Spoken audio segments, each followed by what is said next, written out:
What's up? Welcome into your Daily Buckeye Blitz for a Monday. Let's kick the week off right. July 10th, 2023. Hope you guys are all doing well.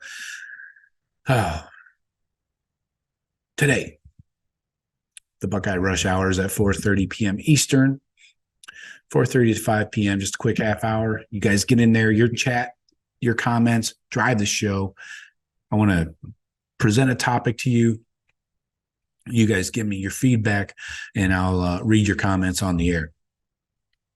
Every day, or not every day, Monday, Wednesday, Friday is the Buckeye Rush Hour. So today, though, we're talking about the position, the QB position. We're talking position groups a little bit this year. I'm going to sprinkle it in with some recruiting, stir it all up this week, and we'll keep you guys up to date on any recruiting happenings. Don't forget, if you're subscribed, you get notified when I do a breaking news segment. That would be if there's a commitment of any kind or something like that. So keep it locked in here, subscribe, hit the bell if you want to get notified when we go live. And hey, hit the like button too. I'd appreciate that. But anyway, we're on the road to 3,000 subscribers, by the way. You might not have heard. We crossed 2,000 a couple weeks ago. We're going for 3,000 by week 1. I think we can do it. It's going to take a little time, but we've got the time. And you got the beer. All right, let's go. Quarterback position. What is the current condition of the quarterback position? I like to make things rhyme sometimes, but I fucked it up. All right. So who do we have? What have they done for us? And what's the future of the quarterback position beyond this year? So you got the quarterback competition going on right now. It's going to go into fall camp, most likely. You got 2 real starting quarterback options, plus 2 more scholarship quarterbacks on the roster. So the room is as healthy as it's ever been for Ryan Day since he's arrived anyways. So on the roster, you got Kyle McCord. He's got 2 more seasons. Devin Brown, 4 seasons. Tristan Gebbia, 1 season. And Lincoln Keenholz, 4 seasons. Okay.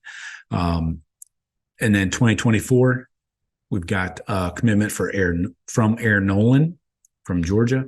And then 2025, we already have a commitment with Tavian St. Clair, the in-state 5-star eventually. 4-star now, but he's going to get up to a 5 for sure. Anyway, so let's talk about the quarterback competition. So 2023, Buckeyes came out of spring without naming a starting quarterback. Devin Brown injured his finger on his throwing hand late in spring practice. Kyle McCord got all the first-team reps in the spring game and the final scrimmage this spring. So it looks like, though, Ryan Day, now that Devin Brown is back and throwing back in June, Ryan Day is going to take this quarterback competition into the first few weeks, at least, of fall camp. So he's going to give Devin Brown another crack at winning that job. So carrying it into fall camp. And keep in mind, there's no pressure to name a starter just yet. C.J. Stroud wasn't named a starter until August 21st, back in the 21 season. And back then, Ryan Day said that Stroud had separated himself just a few days prior to that August 21st. He said that Stroud had separated himself from McCord, Jack Miller, and Quinn Ewers. Quinn Ewers. God. Anyway, so Day will probably follow a similar playbook, I think. Bright side is that he has a strong track record of getting quarterbacks up to speed quickly. So that's a good thing. And I have all the faith in the world in Ryan Day getting a quarterback ready. He has 2 high-quality guys to choose from. The key is that both QBs have the skill set to run Day's offense efficiently while still maintaining those explosive plays. So that's on the quarterback to maintain that regardless of who it is. There is a different flavor depending on which quarterback Ryan Day picks. Kyle McCord, the 5-star, Devin Brown, a high 4-star. So splitting hairs there. as far as ratings go. But McCord's athleticism is a bit underrated, and that narrative has been out there for a while. I tried like hell to debunk that. Maybe I'll have to do it again before the season starts. But similar to the last two seasons with Stroud is how you would characterize Kyle McCord. Strong arm passer, maybe not quite as accurate as CJ was at the end of his career at Ohio State, but Kyle has an advantage based on over Devin Brown based on his seniority and game experience, time in the offense, comfortability, that. But then Ryan Day could lean towards Devin Brown's athletic ceiling. He's the more mobile of the two.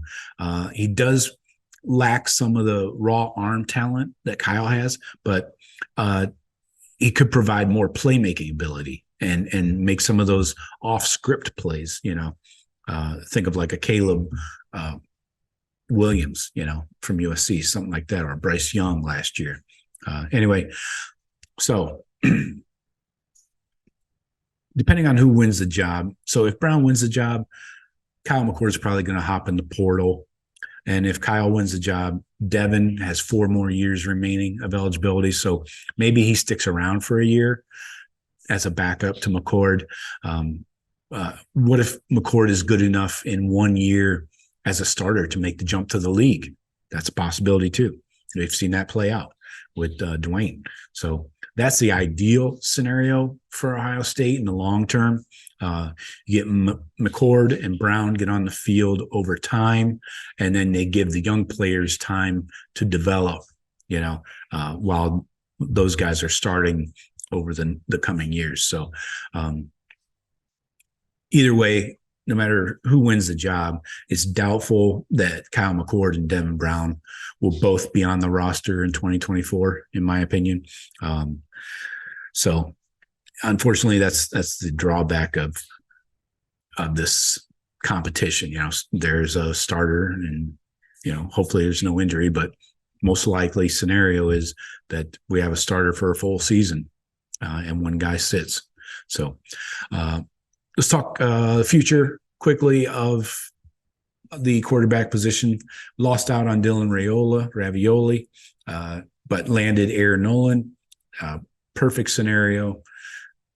Couldn't have asked for a better landing spot with the Buckeyes. We trade a 5-star that seems to like to transfer high schools all the time for a 5-star that is a good dude. Nolan is an accurate passer, good athlete, ton of high school starting experience, and that's against high-quality Georgia high school competition. So he checks all the boxes in my book. And then in 2025, we've got Tavian St. Clair, high 4-star, soon to be 5-star eventually, before he graduates, that's for sure. So can the Buckeyes bring in 2 quarterbacks in that 25 class? That's going to be tough. Definitely not going to bring in 2 highly rated quarterbacks, but you got Bryce Underwood, the 5-star, number 1 quarterback in the country, and then the high 4-star Ryan Montgomery, in-state guy, from Finley. So it'll remain to be seen, but the Buckeyes will try to bring in 2 quarterbacks, but at least we got Tavian in the fold already. So that's your position breakdown for the quarterback position, starting at the top. Then we're going to do this over the next couple of weeks, and we'll hit every position group. So let me know what you guys think. Hit me in the comments. I'll talk to you later. Go Bucks.